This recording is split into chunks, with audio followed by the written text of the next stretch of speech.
नमस्कार, मैं मनमोहन मिश्र। दोस्तों, सबसे पहले इंडिया गठबंधन को जीत की शुभकामनाएं। लेकिन ये जीत की शुभकामनाएं इंडिया गठबंधन को नहीं, हमारे भारत के 140 करोड़ भारतवासियों को इंडिया गठबंधन के जीत की शुभकामनाएं। मेरे दोस्त, 5वें चरण में ही इंडिया गठबंधन 300 सीटें पार कर चुका था और बस वही सोच लीजिए कि 5वें और 6ठे चरण में नरेंद्र मोदी 0 पर आउट हुए हैं। तो इस समय इंडिया गठबंधन के पास कितनी सीटें होगी आप अंदाजा लगा सकते हैं। 7वें चरण के लोग अब इस बात की जिम्मेदारी निभाएंगे जो जहां वोटिंग, जहां मतदान अभी होना बाकी है। इस जीत को, इंडिया गठबंधन के इस जीत को और पुख्ता करेंगे और मजबूत करेंगे और इतना मजबूत कर देंगे कि नरेंद्र मोदी और अडानी की पूरी दौलत जो ब्लैक मनी के रूप में नरेंद्र मोदी और अडानी मिलकर रखे हुए हैं या अपने गुजरात लॉबी को दबा दबा के दिए और रखवाए और रखे हैं देश से विदेश तक, उन सारी दौलतें कभी भी किसी भी कीमत पे खरीद ना पाए और नहीं खरीद पाएंगी, यह भी निश्चित है। अब रही बात 7वें चरण की, मैं शुरू से ये बात आप लोगों को बता रहा हूं कि नरेंद्र मोदी 7वें चरण के चुनाव का प्रचार खत्म होते होते देश से विदेश चले जाएंगे घूमने के लिए। बोलेंगे हम आमंत्रित हैं और घूमते घूमते फाइनली चीन आएंगे और चीन में ही सेटल हो जाएंगे। भारत में रिजल्ट घोषित होगा, इंडिया गठबंधन की सरकार बनेगी और नरेंद्र मोदी ये सब कुछ लाइव चीन से देखेंगे। वैसे कहीं और भी जा सकते हैं, मेरा अनुमान गलत भी हो सकता है, जाने का नहीं, देश का, क्योंकि उनके बहुत से अपने भाई बंधु, कहीं कोई जर्मनी में, कोई फ्रांस में, कोई निकारागुआ में, कोई कहां है। यहां से जाकर के ललित मोदी, नीरव मोदी, मेहुल चौकसी, न जाने कितने, तो वो वहां भी जा सकते हैं। फाइनली मेरा अंदाजा चीन जाने का है। खैर, ये बात तो थी और ये मैं इंडिया गठबंधन को जीत की शुभकामनाएं मैं दे रहा हूं और इंडिया गठबंधन के जीत की शुभकामनाएं मैं भारतवासियों को, देशवासियों को दे रहा हूं और ये आग्रह कर रहा हूं कि आगे और भी इस जीत को 7वें चरण में मजबूत करेंगे। ये बात मैं नहीं कह रहा हूं मेरे दोस्त, हमारी मतलब मैं तो कह रहा हूं, लेकिन ये नरेंद्र मोदी कह रहे हैं। आपने देखा होगा कि नरेंद्र मोदी ने 6वें चरण के चुनाव, 5वें चरण का जब मतदान खत्म हुआ उसके बाद से ही इंडिया गठबंधन आएगा, इंडिया गठबंधन की सरकार बनेगी, ये रटना शुरू कर दिए थे। और अब जब 6वें चरण का चुनाव हो गया है, मिर्जापुर में शायद भाषण दे रहे हैं,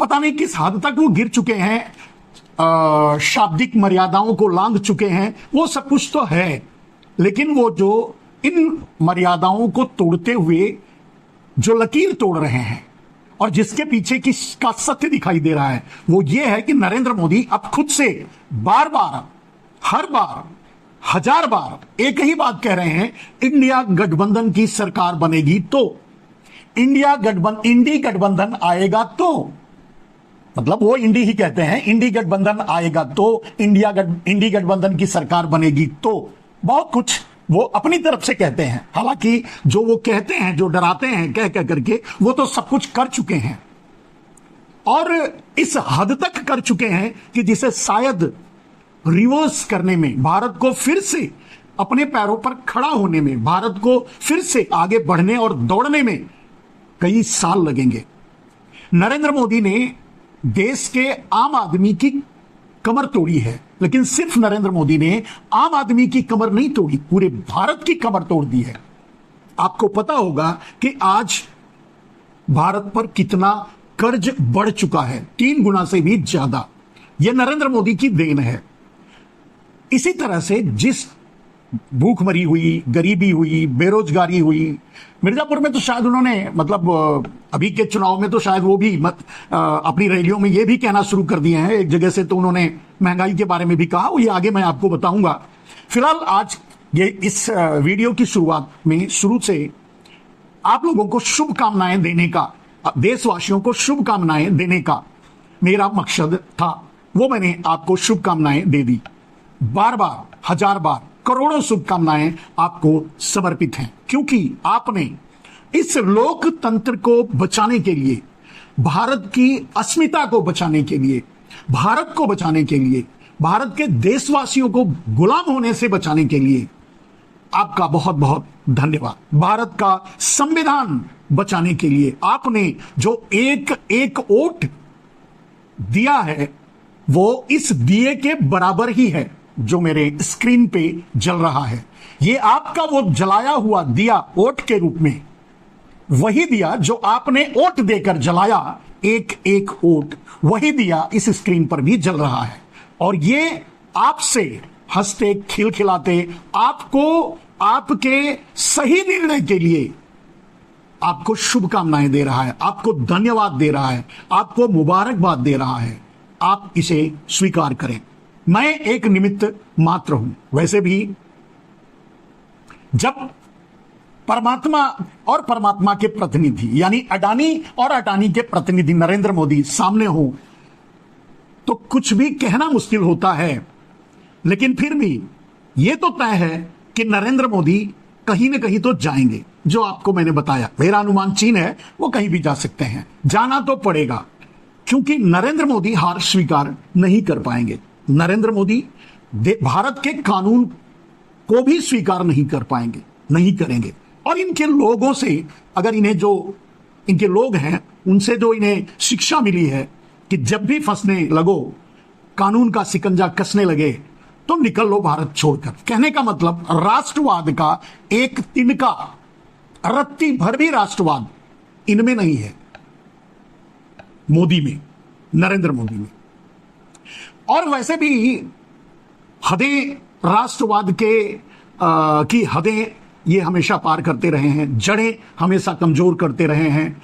अपने भाषा से, अपनी बातों से, अपने निर्णयों से ये पूरे देश को कमजोर करके, देश को भिखारी बनाकर, देश को लूट करके अडानी को समर्पित करते रहे हैं। ये आपने भी देखा, आपने अभी देखा होगा, सुना होगा, जानते भी हैं कि पूरे देश को लूट करके नरेंद्र मोदी अकेले अडानी को पूरा रोड दे डाला, रेल दे डाला, पोर्ट दे डाला, एयरपोर्ट दे डाला, दूसरी इंडस्ट्री दे डाली, चाहे सीमेंट इंडस्ट्री हो, चाहे कंस्ट्रक्शन इंडस्ट्री हो, चाहे इंजीनियरिंग हो, भारत के सारे संस्थान दे डाले, चाहे पीएसयूज हो, चाहे दूसरे एपीएमसी मंडी हो, चाहे और जितने भी संस्थान हो, जो बचा खुचा है वो भी अडानी को ही दे देंगे। ये इनका मकसद है। देना इनको सिर्फ अडानी को आता है और किसी को तो ये देते नहीं। किसानों को लाठियों से मार मार करके तोड़ दिया, उनके साथ छल किया, 750 किसान मारे गए, आपने देखा। महंगाई से लोगों की कमर तोड़ी, पेट्रोल डीजल की महंगाई से सारी सीमाएं पार कर दी। यही वो नरेंद्र मोदी हैं जो कहते थे कि मनमोहन सिंह महंगाई का मां नहीं बोलते। नरेंद्र मोदी तो मैं समझता हूं कि डिक्शनरी से ही मां निकाल देंगे, खुद तो नहीं बोलेंगे, दूसरे को भी नहीं बोलने देंगे मां महंगाई वाली। मेरे दोस्त, सिर्फ यही नहीं, नरेंद्र मोदी पूरे देश को खोखला करके जो अकेले अडानी की झोली भरी है, यानी अपनी झोली भरी है, चोरी जिस तरह से भी जो झोली भरी है, इसका परिणाम देश ने नरेंद्र मोदी को दे दिया है। आज देश ने जो निर्णय लिया है, वो 80 करोड़ लोग जिन्हें नरेंद्र मोदी ने 5 किलो अनाज का भिखारी बना दिया, ये वोट उनका है जो नरेंद्र मोदी को इस तरह की सजा दी है, एक तरह से कह सकते हैं। वैसे नरेंद्र मोदी की सजा तो बहुत बड़ी है, क्योंकि उन्होंने देश से बहुत बड़ा धोखा किया है, लेकिन फिर भी अभी देश के हाथ में, आम आदमी के हाथ में वोट था, उससे उन्होंने उन्हें नरेंद्र मोदी को सजा दी है, और वो आपके सामने है। मेरे दोस्त, जो 80 करोड़ लोग 5 किलो अनाज का कटोरा थामे लाइन में खड़े हैं, वो नरेंद्र मोदी को वोट नहीं किया है। जिनकी पेंशन नरेंद्र मोदी ने छीन ली है, उन्होंने नहीं किया है। जिनका रोजगार छीन लिया है और जिन युवाओं को रोजगार नहीं दिया है, या जिन्हें 4 साल का चौकीदार बना दिया है, उन्होंने वोट नहीं दिया है। जो महंगाई से जूझ रहे हैं, उन्होंने वोट नरेंद्र मोदी को नहीं दिया है। जो बेरोजगार घूम रहे हैं सड़कों पर, उन्होंने वोट नरेंद्र मोदी को नहीं दिया है। इन सबों ने मिलकर के इंडिया गठबंधन को वोट दिया है। अपना मतदान रूपी दीपक इंडिया गठबंधन को समर्पित किया है, या यूं कह सकते हैं कि अपना मतदान रूपी दीपक उन्होंने, देश के 140 करोड़ लोगों ने लोकतंत्र को बचाने में समर्पित किया है, संविधान को बचाने में समर्पित किया है, देश को, देश की अस्मिता को, देश की मान मर्यादा को, देश की इज्जत को, देश की सीमाओं को बचाने में और सुरक्षित करने में समर्पित किया है। एक बार उन लोगों का फिर से तहे दिल से शुक्रिया, धन्यवाद, शुभकामनाएं और जो भी आप शब्द चाहें। मेरे दोस्त, आगे मैं आप लोगों को 7वें चरण की तैयारी में नरेंद्र मोदी के मन की बात को आपके सामने रखूंगा। नरेंद्र मोदी मंचों से जहां जाते हैं अब वोट मांगने के लिए, वहां भी नरेंद्र मोदी अपने मन की ही बात करते हैं। जन की बात तो करते नहीं, आम आदमी की बात तो करते नहीं। उनमें कुछ बातें नोटिफाइड होती हैं जिसे मैं आपके सामने रखूंगा। हरियाणा के सोनीपत से उन्होंने कहा मन की बात, अपने मन की बात। कुछ ही साल में भारत में पहला ओलंपिक भी हम होते हुए देखेंगे, उसमें तिरंगे की धूम होगी। खैर, आपके फोटो के धूम के अलावा तो कुछ होती नहीं। उसमें हम हरियाणा और सोनीपत के युवाओं को देश के लिए सोना लाते देखेंगे। नरेंद्र मोदी जी, जो सोना ला के दिया उसे तो आपने इतना रुलाया कि सड़कों पर पटक पटक के मारा, घसीट घसीट के मारा, और यहां तक कि अपनी बात भी नहीं रखने दी जंतर मंतर पे, और वो भी अंतरराष्ट्रीय खिलाड़ी महिलाओं को, जिनकी इज्जत करने की बात आप करते हैं नरेंद्र मोदी जी। और इतना बड़ा अन्याय, और वो भी बृजभूषण, क्या नाम है उसका, जैसे अपराधी के लिए। खैर, ये आपकी फितरत है, कुछ भी बोलना, सिर्फ झूठ बोलना, या फिर कुछ भी कहना जिसका कोई मतलब ना हो, जो कोई आपसे, जिन बातों का कोई आपसे संबंध ना हो, या आपसे कोई सीखे, या आपके मन की बात है। उसका उत्तर मैंने आपको दिया। उड़ीसा में नरेंद्र मोदी कहते हैं बीजेडी सरकार में जगन्नाथ जी का मंदिर भी सुरक्षित नहीं बचा है। पिछले 6 साल में श्री रत्न भंडार की चाबी का अता पता नहीं है। आप लोगों को यह शायद पता होगा कि नरेंद्र मोदी और अमित शाह दोनों मिलकर के इतना बड़ा नफरत घोला है पूरे देश के लिए। ये विश्व का काम करेगा आगे चलकर शायद। नरेंद्र मोदी ने उड़ीसा में कहा कि जगन्नाथ के रत्न भंडार की चाबी तमिलनाडु चली गई है। अब नरेंद्र मोदी को तमिलनाडु से क्या दुश्मनी है, इसको समझने के लिए आप अमित शाह की बात सुनिए। अमित शाह कहते हैं कि कोई तमिलनाडु का आकर के उड़ीसा में राज करेगा। वो ओडिशा के गौरव का चुनाव है। मुझे बताओ, ओडिशा पर कोई तमिल शासन कर सकता है क्या? जोर से बोलो, कर सकता है क्या? कोई तमिल बाबू ओडिशा चला सकता है क्या? मैं आपको विश्वास दिलाता हूं, भाजपा सरकार बना दो, ओडिशा का ही युवा मुख्यमंत्री, ओडिया बोलने वाला मुख्यमंत्री यहां पर शासन करेगा। इन दो गुज्जू बेशर्मों को इतना भी पता नहीं है कि गुजरात से आकर ये पूरे देश पर राज कर रहे हैं। कोई अगर तमिलनाडु से जाकर के अगर उड़ीसा में, और वो पूरी तरह से सेटल्ड और उड़ीसा के लिए पूरा अपना लाइफ समर्पित करने वाला कोई तमिल व्यक्ति, अगर वहां का मुख्यमंत्री उसे प्रश्रय देते हैं, उसे आगे बढ़ाते हैं, नरेंद्र मोदी और अमित शाह किस भाषा का इस्तेमाल करते हैं ये आप अंदाजा लगाइए। किस तरह का विष घोलते हैं ये आप अंदाजा लगाइए। ओडिशा पर कोई तमिल शासन कर सकता है क्या? कोई तमिल बाबू ओडिशा चला सकता है क्या? नरेंद्र मोदी और अमित शाह से कोई पूछे कि गुजरात से आप आकर के उड़ीसा में राज करोगे, ओडिशा पर कोई तमिल शासन कर सकता है क्या? कोई तमिल बाबू ओडिशा चला सकता है क्या? गुजरात से आप आकर के तमिलनाडु में राज करोगे, ओडिशा पर कोई तमिल शासन कर सकता है क्या? कोई तमिल बाबू ओडिशा चला सकता है क्या? गुजरात से आकर के आप तेलंगाना में राज करोगे। ओडिशा पर कोई तमिल शासन कर सकता है क्या? कोई तमिल बाबू ओडिशा चला सकता है क्या? गुजरात से आप दोनों आकर के दिल्ली में राज करोगे, हिमाचल प्रदेश में राज करोगे। ओडिशा पर कोई तमिल शासन कर सकता है क्या? कोई तमिल बाबू ओडिशा चला सकता है क्या? गुजरात से आकर के आप पूरे भारत पे राज करोगे और कर सकते हो। और कोई तमिलनाडु से एक तमिल अगर उड़ीसा में जाकर के पूरा जीवन समर्पित करता है, वो वहां सत्ता में नहीं आ सकता। और इतना बड़ा जहर जो आपने घोला है, इसका जवाब उड़ीसा की जनता आपको देगी। और सिर्फ उड़ीसा की जनता नहीं, अगर यही बात आप में दम होता, यही बात आप शुरू में बोलते तमिलनाडु के चुनाव के पहले, तो आपको पता चल जाता नरेंद्र मोदी जी, यहां आप रैली कर लेते, यहां आप आ जाते। खैर, हाथ से निकल चुका है, आपकी सरकार भी जा रही है। अब आप जितनी नंगाई करनी है, जितनी बदबू फैलानी है, फैला लीजिए अपने मीडिया से, अपने लोगों से, लेकिन ये गलत है। अगर गुजरात से आकर के आप महाराष्ट्र में राज कर सकते हैं, अगर गुजरात से आकर के आप राजस्थान में राज कर सकते हैं, हरियाणा में राज कर सकते हैं, देश के कोने कोने में राज कर सकते हैं, तो कोई तमिल व्यक्ति तमिलनाडु से जाकर के उड़ीसा में क्यों नहीं सरकार में आ सकता? यह बात आपको इसका जवाब देना होगा, आज नहीं तो कल। और यह सिर्फ आपको नहीं, आपकी पूरी पार्टी को इसका जवाब देना होगा, या आपको सार्वजनिक रूप से माफी मांगनी होगी।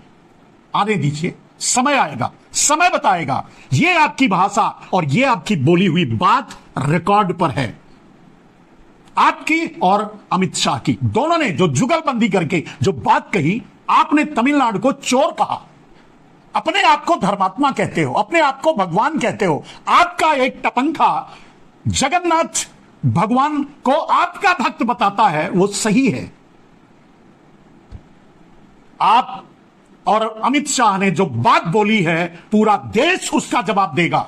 आप गुजरात से आकर के उत्तर प्रदेश में राज कर सकते हो, यह जवाब आपको देना पड़ेगा। और देश की जनता आपको जवाब दे चुकी है, आगे भी देगी। आप तो गुजरात वाद के नाते ही जाने जाते हो। आपने तो एक गुजराती अडानी के लिए पूरा देश गुलाम बना दिया, पूरे देश की संपत्ति बेच दी, पूरे देश की संपत्ति एक आदमी के हवाले कर दिया। उसके बाद भी आपको यह बात बोलते हुए शर्म नहीं आई, हया नहीं आई, लाज नहीं आई।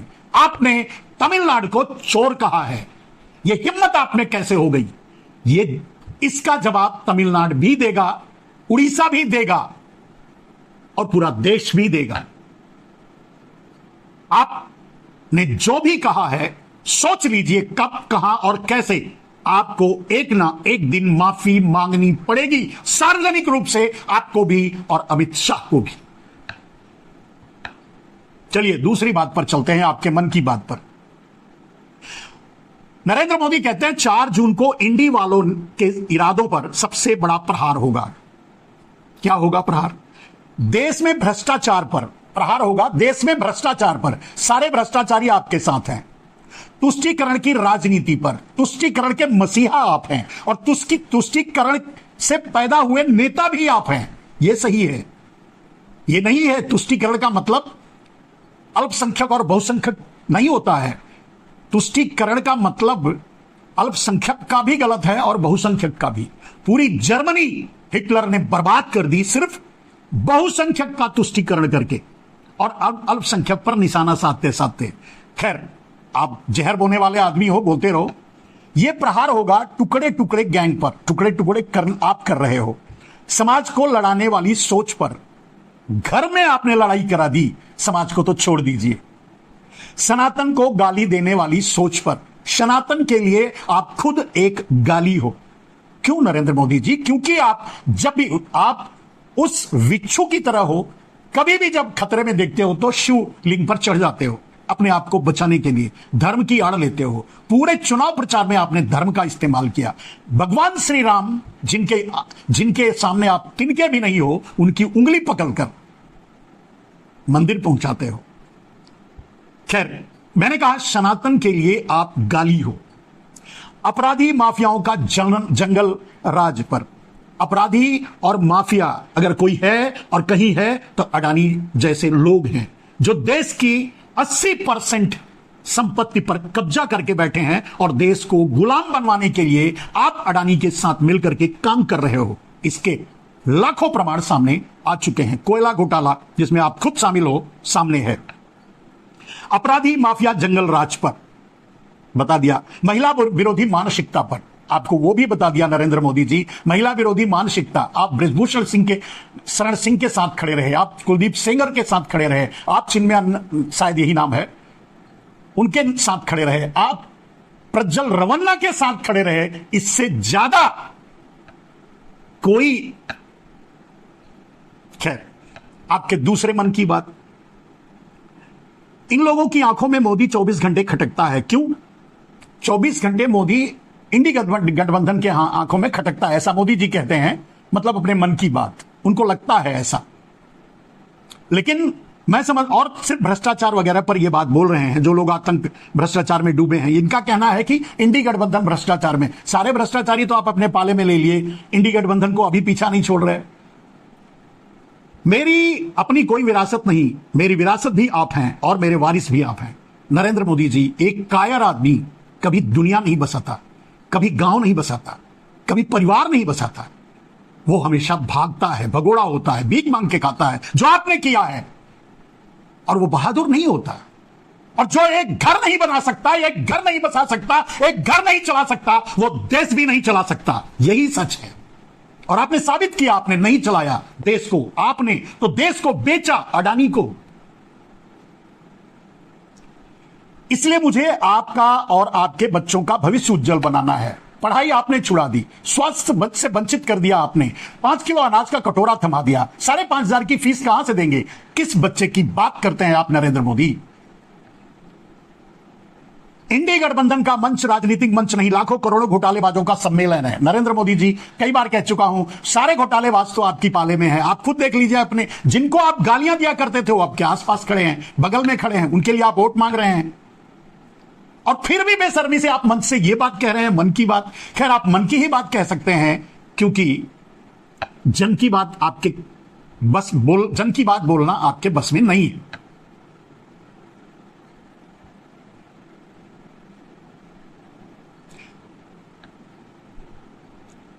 नरेंद्र मोदी कहते हैं सपा सरकार कैसे आपके सपनों का सौदा करती थी, नौकरी मिलती थी जाति देखकर।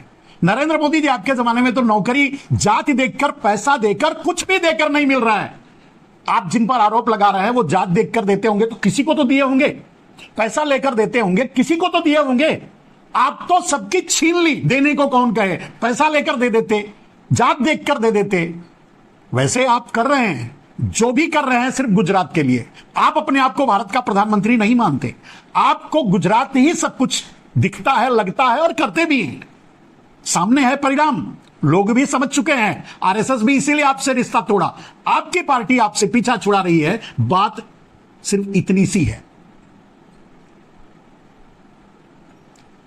कांग्रेस के एक बहुत मजेदार मन की बात आपने कही बहुत दिनों के बाद, और यह बात आपने वाराणसी के महिला सम्मेलन में 21 मई को कही थी। उसका जवाब मैं दे रहा हूं आपके मन की बात की। मोदी जी, आपने कहा कांग्रेस की सरकार की पहचान एक गाने से खूब होती है, महंगाई डायन खाए जात है। कांग्रेस आई, महंगाई डायन खाए जात है। आज मेरे जितने भी पास मोबाइल हैं सब में यह गाना आज भी बजता है। 10 साल से, जब से आपने दिया है तब से लेकर आज तक वो मेरे मोबाइल में आज भी बजता है यही गाना, कॉलर टोन पे। एक दूसरी चीज, नरेंद्र मोदी जी का आप कहते हैं कांग्रेस आई महंगाई लाई, और ये इतनी बड़ी बेशर्मी, इतनी बड़ी बेहयाई, इतनी बड़ी, मैं समझ नहीं पाता कि आप अपने मन में भी ऐसी बात सोच कैसे लेते हैं। पूरे देश की कमर तोड़ डाली, पेट्रोल डीजल को 100 के पार पहुंचा दिया, रुपए की ऐसी तैसी करवा दी डॉलर के सामने, और फिर भी आप बोलते हैं कि गाना महंगाई डायन खाए जाते हैं। नरेंद्र मोदी जी, वो डायन कौन थी वो तो छोड़ दीजिए, महंगाई भूत खाए जाता है। अब भूत कौन है यह आप खुद अंदाजा लगा लीजिए अपने मन की बात से, अपने मन में ही रखिएगा, क्योंकि आगे यही जवाब आपको देश देगा। ये भाजपा है जो किसान कल्याण को प्राथमिकता देती है, नरेंद्र मोदी कहते हैं। ये भी इन्होंने पटियाला में कहा था, वहां कहा था जहां के किसानों पर गोलियां चलवा दी, आंसू गैस के गोले छुड़वाए, सड़कें खुदवा दी, किले ठोकवा दी, जिन किसानों के साथ 750 किसानों से अधिक किसानों को मार डाला, मरवा डाला, मरने के लिए मजबूर कर दिया, उसके लिए यह बात कहते हुए आपकी जीभ कांपी नहीं नरेंद्र मोदी जी?